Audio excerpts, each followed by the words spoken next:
Voucher entry है ना, means अब हम लोग लगभग टैली के उस पोजीशन पे चले गए हैं जहाँ पे जितना सारा अभी तक हम लोगों ने काम किया है उन सब का यूज़ इन वाउचर के बाद होने वाला है। जैसे स्टॉक आइटम हमने बनाया था इसी के लिए, स्टॉक ग्रुप हमने बनाया था इसी के लिए, है ना, स्टॉक कैटेगरी हमने बनाया था इसी के लिए, लेज़र हमने बनाया था इसी के लिए, है ना। यानी अभी तक टैली में जितना भी हम लोगों ने थ्योरी किया, थियोरी पढ़ा, है ना, वो सारा का सारा थ्योरी इस थ्योरी के साथ अटैच होगा एंड देन इसके बाद हम लोग प्रोजेक्ट करने वाले हैं। उन सब का यूज़ इस वाउचर में होने वाला है। यानी जब तक हम लोग स्टॉक ग्रुप नहीं बनाते, स्टॉक कैटेगरी नहीं बनाते, यानी इन्वेंट्री का टोटल मास्टर्स जब तक हम लोग क्रिएट नहीं करते हैं, इसके बाद लेज़र क्रिएट नहीं करते हैं, तब तक हम लोग वाउचर तक पहुंच ही नहीं सकते हैं टैली में, राइट। तो अभी हम लोग वाउचर पे थोड़ा सा ध्यान देते हैं कि वाउचर होता क्या है टैली ERP 9 में, या फिर टैली प्राइम जो भी टैली का अकाउंटिंग सॉफ्टवेयर जो भी है उसके लिए वाउचर होता क्या है। तो यहाँ पे कहा जा रहा है अ voucher is a document which contain the detail. यानी वाउचर एक डॉक्यूमेंट है, ऐसा डॉक्यूमेंट जो डिटेल को कंटेन करता है। क्या करता है? सारे डिटेल को कंटेन करता है। अच्छा, किस प्रकार के डिटेल को कंटेन मतलब रखता है? तो यहाँ पे कहा जा रहा है of financial transactions. Financial transaction का जो भी डिटेल होता है उसको कहाँ पे कंटेन किया जाता है? जैसे कि अभी तक हम लोगों ने स्टॉक ग्रुप वगैरह बताया था, लेकिन उसका अमाउंट कहीं पे एंट्री हम लोगों ने नहीं किया था, है ना। जो भी सामान की गुड्स की हम लोगों ने बात किया था, उस पर जो भी पैसे की बात हुई थी, फाइनेंशियल अकाउंटिंग की जो बात हुई थी, अभी तक उसको हम लोगों ने कहीं पे एंट्री नहीं किया था। तो जो फाइनेंशियल वाउचर, फाइनेंशियल अकाउंटिंग होगा या फिर जो भी फाइनेंशियल ट्रांजैक्शन होगा, वो सारा का सारा कहाँ पे एंट्री किया जाता है सर? अकाउंटिंग वाउचर में एंट्री किया जाता है, जो आपको मिल जाएगा टैली के गेटवे ऑफ टैली का जो आपको स्क्रीन होता है उसके 5वें या 6ठा ऑप्शन होता है क्या? Accounting voucher. कहाँ मिलता है? गेटवे ऑफ टैली पे जाएंगे और उसमें हमको मिलेगा अकाउंटिंग वाउचर, 5वां या 6ठा ऑप्शन होता है। उस पर एंट्री करेंगे, देन वहाँ पे हम लोग वाउचर की क्या कर सकते हैं? एंट्री कर सकते हैं। उससे पहले वाउचर जानना ज़रूरी है। यहाँ पे हमने कहा ट्रांजेक्शन की तो एंट्री कर सकते हैं based on nature of business transaction, यानी बिजनेस के ट्रांजेक्शन के नेचर के मुताबिक ये क्या होता है? टोटल फाइनेंशियल ट्रांजैक्शन एंट्री किया जाएगा। यानी किस प्रकार का फाइनेंशियल ट्रांजैक्शन कहाँ पे एंट्री करना है, ये हम लोग आज देखने वाले हैं। कुछ हमने वाउचर आपको दिया है। अच्छा, ये जो वाउचर हमने आपके सामने रखा है, ये सारा का सारा वाउचर सिर्फ और सिर्फ फाइनेंशियल के लिए है। और भी वाउचर हम लोग पढ़ने वाले हैं जो इन्वेंट्री के लिए पढ़ेंगे। तकरीबन ये 10 है, 9 वाउचर और इसके बाद हम लोग पढ़ेंगे। कितने वाउचर? 9 वाउचर जो इन्वेंट्री के लिए पढ़ेंगे। ये सिर्फ किसके लिए है? फाइनेंशियल के लिए है ना। दोनों को पढ़ने के बाद दोनों का यूज़ होगा एक ही प्रोजेक्ट में, यानी सेम प्रोजेक्ट में दोनों का यूज़ हो सकता है, दोनों का अलग अलग भी हो सकता है। फिलहाल हम लोग जो वाउचर पढ़े वो कौन सा है? फाइनेंशियल। यहाँ पे हमने मेंशन किया है कहीं पे नीचे में, यहाँ पे है ना। सो बहरकैफ हम लोग यहाँ पे देखें बेस्ड ऑन बिजनेस ट्रांजेक्शन, यानी प्रत्येक जो फाइनेंशियल ट्रांजेक्शन होगा उसका अलग अलग नेचर होता है। नेचर का मतलब किस प्रकार का पैसा है, किसी से लिया गया है तो कहीं पे उसको अलग जगह पे एंट्री अलग वाउचर में डाला जाएगा, किसी को दिया गया है तो उसको अलग वाउचर में डाला जाएगा, बैंक से निकाला गया है तो उसको अलग वाउचर में डाला जाएगा, है ना। इस प्रकार के अगर पूंजी आप कहीं पे लगाए हैं उसको अलग वाउचर में डाला जाएगा। इज इट क्लियर और नॉट? कोई कंफ्यूजन नहीं ना? तो इस प्रकार के वाउचर को हम लोग ट्रांजैक्शन को देखेंगे, कौन कौन सा ट्रांजैक्शन किस किस अकाउंटिंग वाउचर में एंट्री किया जाएगा। यहाँ पे लिखा हुआ suitable voucher can be used record them, यानी नेचर के हिसाब से जहाँ पे वो सूट करेगा, सूट आई मीन टू से डेट, जहाँ पे उसको रखना चाहिए हम लोग क्या करेंगे? रखेंगे। अब किस प्रकार का नेचर का वाउचर कहाँ पे जाएगा ये आगे हम लोग देखेंगे। फिलहाल हमने देखा वंस ट्रांजेक्शन इज पास्ट, जैसे ही ट्रांजेक्शन पास हो गया, यानी एंट्री का हम लोग करते हैं जब ट्रांजेक्शन पास हो जाए, मतलब ट्रांजेक्शन हो जाए तब हम लोग एंट्री करते हैं। ऐसा नहीं कि ट्रांजेक्शन हुआ नहीं है, होने वाला है उसकी एंट्री नहीं। ट्रांजेक्शन जब हो जाए, जैसे परचेज, तो परचेज जब हो जाए, सेल्स जब हो जाए तब उसका हम लोग क्या करते हैं? फाइनेंशियल अकाउंटिंग को मेंटेन करते हैं, उसको वाउचर में एंट्री किया जाएगा। The relevant ledger and statement are update, इसको मिटा के सही कर दें।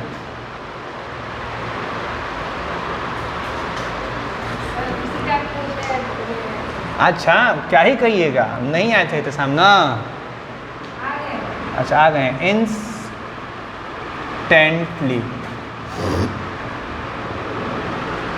इंस्टेंटली, इंस्टेंटली मतलब तुरंत, है ना। सेंटेंस थोड़ा सा गड़बड़ हो रहा था मेरा। हमने क्या कहा कि जैसे ही वाउचर मेरा पास हो जाता है, हम लोग क्या करते हैं, उसके लेज़र के मुताबिक, उसके स्टेटमेंट के मुताबिक तुरंत उसको अपडेट करते हैं। क्या करते हैं सर? उसको अपडेट करते हैं, यानी वाउचर की एंट्री करते हैं। अब हमने यहाँ पे देखा अकाउंटिंग वाउचर। क्या देखा सर? यहाँ पे सिर्फ वाउचर को हम लोग समझ रहे थे।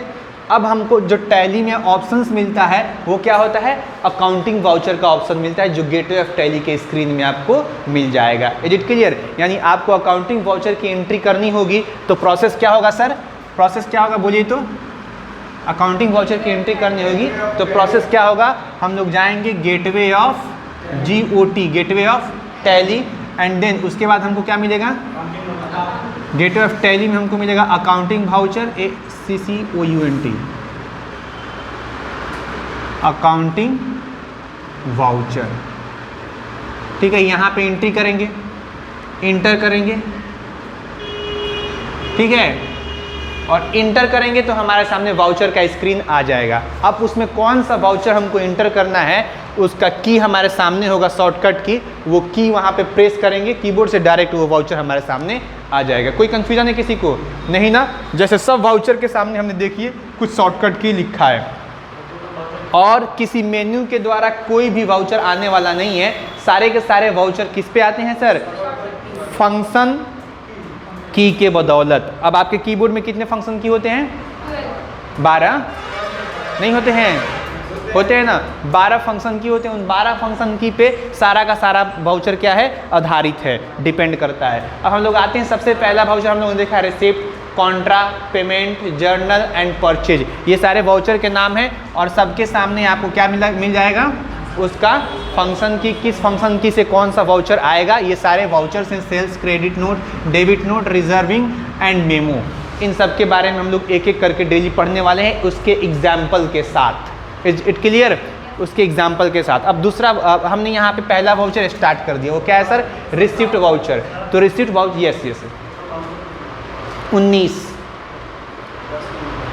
10 यहाँ पे लिखवाए हैं, क्योंकि ये वाउचर हमने बताया है आपको सिर्फ फाइनेंशियल वाउचर है। 9 वाउचर आपको इन्वेंट्री में आएंगे। किस में मिलेंगे? इन्वेंट्री मिलेंगे, जो इसको ख़त्म करने के बाद फिर उसको पढ़ाएंगे। Right wrong? Is it clear? अब हम लोग यहाँ पे देख रहे हैं कि फाइनेंशियल वाउचर है क्या। तो यहाँ पे कहा गया है, सबसे पहले हमने क्या देखा? Tally ERP 9 comprises of the following predefined accounting voucher, each designed to record different financial transactions। यानी यहाँ पे जो वाउचर हम लोगों ने देखा है, इसको डिज़ाइन किया गया है, आई मीन टू से बनाया गया है, किसके लिए? फाइनेंशियल वाउचर के लिए। किसके लिए? फाइनेंशियल ट्रांजेक्शन्स के लिए। किसके लिए सर? फाइनेंशियल ट्रांजेक्शन्स के लिए। अच्छा, कुछ इन्वेंट्री का भी ट्रांजेक्शन होता है ना, यानी ये आप जो देख रहे हैं, या इसमें क्या होता है? फाइनेंशियल ट्रांजेक्शन्स, यानी जो कैश का ट्रांजेक्शन होता है वो सारा का सारा इन्हीं वाउचर में एंट्री किया जाएगा। और इन्वेंट्री का जो ट्रांजेक्शन होगा, जैसे कि मोबाइल आया, मोबाइल गया, कंप्यूटर आया, कंप्यूटर गया, समझ में आ रहा है ना, उसका इन्वेंट्री वाले वाउचर में हम लोग एंट्री करते हैं, जो आगे पढ़ेंगे। हम चाहते तो यहाँ पे सारा का सारा नोट करवा देते हैं, है ना, बट आप ये फ़र्क नहीं समझ पाते कि इन्वेंट्री वाउचर कौन सा है और फाइनेंशियल ट्रांजेक्शन वाला वाउचर कौन सा है। इज इट क्लियर और नॉट? क्लियर ना? तो हमने कितना देखा सर? 10 वाउचर ले लिया है। ये कौन सा वाउचर है? फाइनेंशियल ट्रांजेक्शन के लिए है, यानी सिर्फ कैश के ट्रांजेक्शन के लिए है। Is it clear? क्लियर ना? चलिए, अब इसमें पहला वाउचर जो फाइनेंशियल से रिलेटेड है वो क्या है सर? रिसिप्ट है। अब रिसिप्ट में कहा जा रहा है कि उस प्रकार का कोई भी अमाउंट, कोई भी कैश, जैसे it is used to record receipt cash, इसमें वो अमाउंट डालते हैं, उस प्रकार का फाइनेंशियल ट्रांजैक्शन को एंट्री करते हैं जो कैश आप किसी से रिसीव कर रहे हैं। जैसे received from Guddi, received from Guddi, received from Tajuddin, receive from Ehtesham.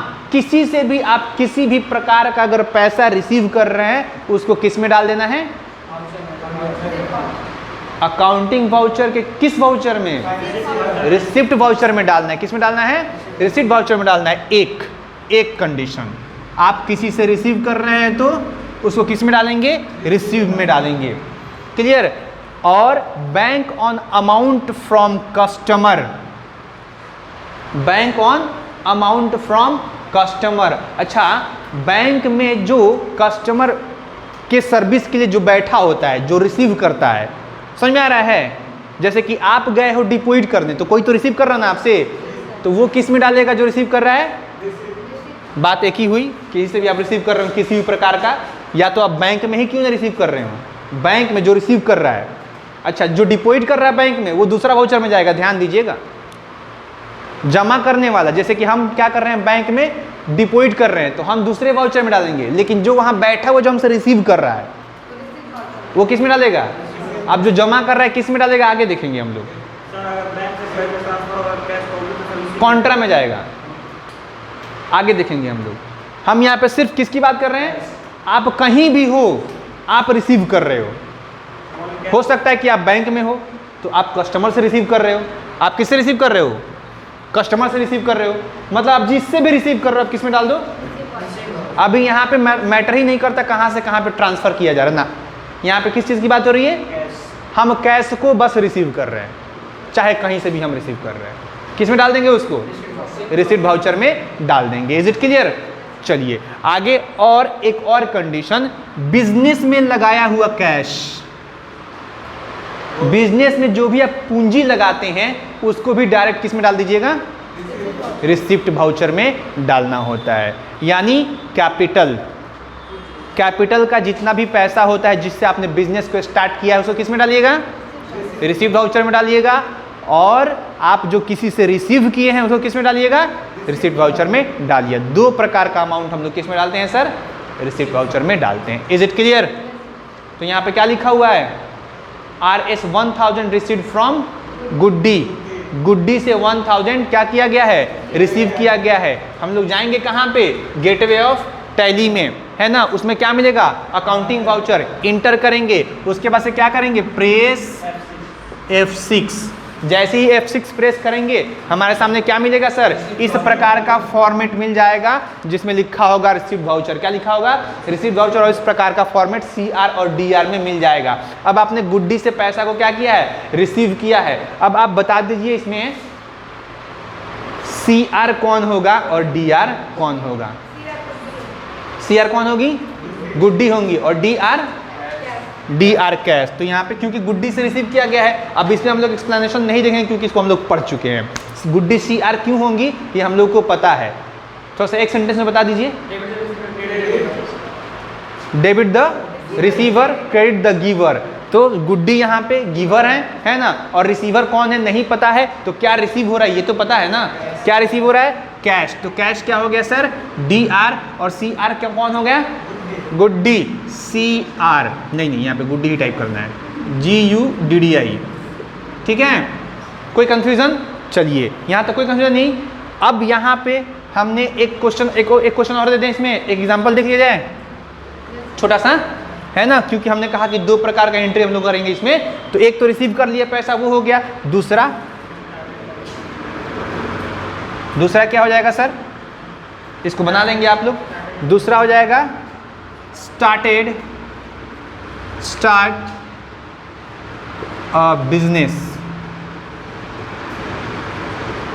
Business with cash. कितना, 1 लाख, सपोज डेट 1 लाख हो गया है ना, 1 लाख। आपने एक बिजनेस को स्टार्ट किया है 1 लाख से, तो इस प्रकार के पैसे को भी हम लोग किस में डालेंगे, रिसिप्ट में ही डालेंगे। यानी जो आपने बिजनेस में पैसा खर्च किया है पूंजी में, पूंजी के तौर पे जो लगाया है उसको किस में डालेंगे, रिसिप्ट में डालेंगे। अब यहाँ पे CR क्या होगा और DR क्या होगा, पूंजी क्या हो रहा है, हाँ पूंजी जा रहा है ना, तो CR में क्या होगा,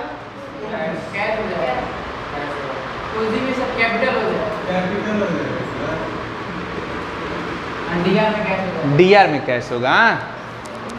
पूंजी यहाँ पे खर्च न कर रहे हो आप, पूंजी क्या कर रहे हो, खर्च कर रहे हो। तो जो भी खर्च होता है वो माइनस में जाता है, CR में जाता है। Is it clear?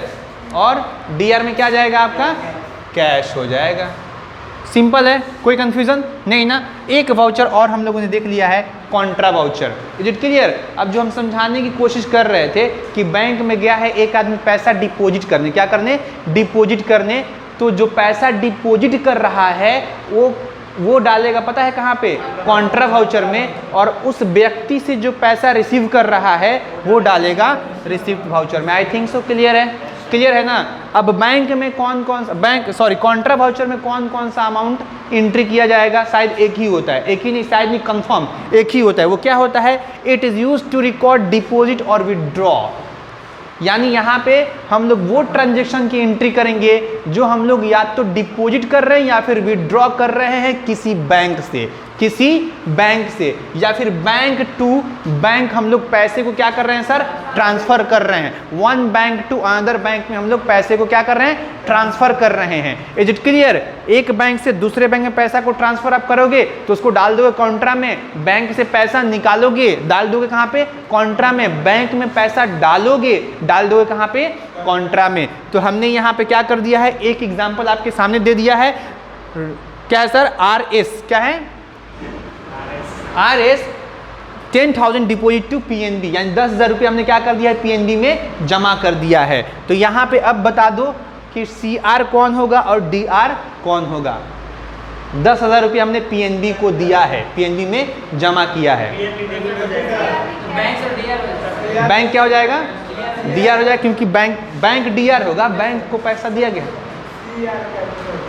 CR cash होगा। थोड़ा सा वो बोले, ध्यान से बोले, है ना? तो CR में क्या हो जाएगा सर? कैश हो जाएगा। और DR में PNB। क्लियर है? कोई कंफ्यूजन? तो यहाँ पे हमने डिपॉजिट किया है। अगर विड्रॉ करते तो मान लीजिए कि RS 10,000 withdraw, WIDTH, withdraw from PNB। अब यहाँ पे हम लोग PNB से पैसा निकाल लिए तो क्या हो गया? PNB क्या हो जाएगा? क्योंकि PNB से माइनस हो रहा है। और DR क्या हो जाएगा? कैश हो जाएगा। बस इसी को पलट दीजिए ऐसे, है ना? तो यहाँ पे CR में क्या हो गया? PNB, और DR में क्या हो गया? कैश। कोई कंफ्यूजन नहीं ना? सो इनफ फॉर टुडे।